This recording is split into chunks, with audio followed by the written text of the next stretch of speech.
Prime Minister Mahinda Rajapaksa and the Sri Lankan delegation arrived in Italy on a diplomatic visit on the 10th of September. During his visit, the Premier participated in the G20 Interfaith Forum held in Bologna yesterday.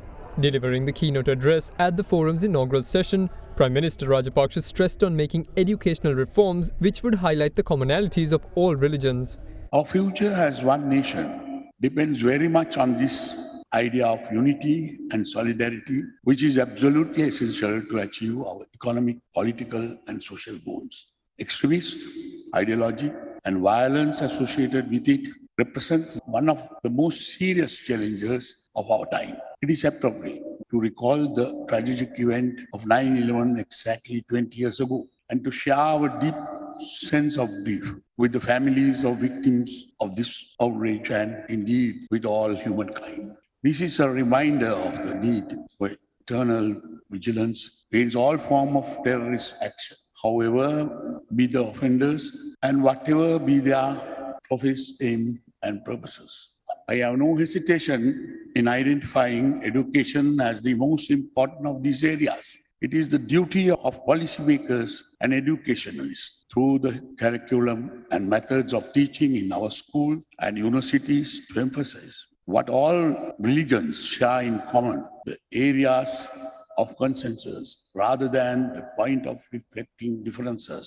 The government in my own country is giving priority right now to reform the content of education, to bring it in the line with modern requirements, and to equip our youth to secure satisfying livelihoods which will sustain them in life. COVID-19 makes no distinction among religions, nationalities, and civilizations. Strikes deadly blow at all humanity.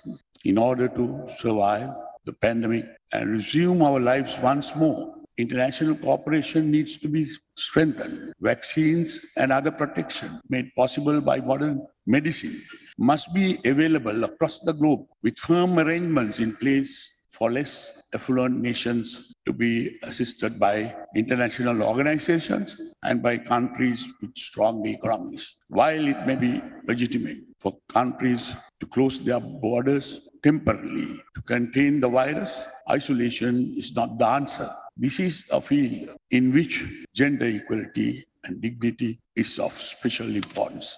Our government is very much preoccupied with the protection of women and children against exploitation and all forms of discrimination at home, in place of employment, and in society at large.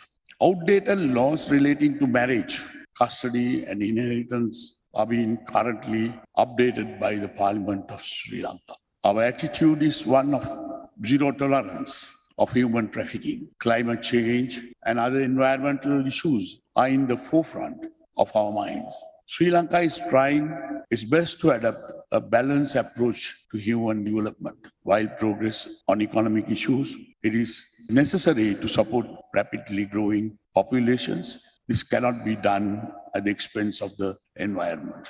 Reconciliation is a critical need of our time. Conflicts and escalating tensions are all too evident around us. Peace and stability come from healthy relationships with all who live in our countries, including those with whom we have deep disagreements. Here again, our religion teaches us that hatred is not conquered by hatred, but by love alone. Pocket එකට fit වෙන new Axe Ticket perfume.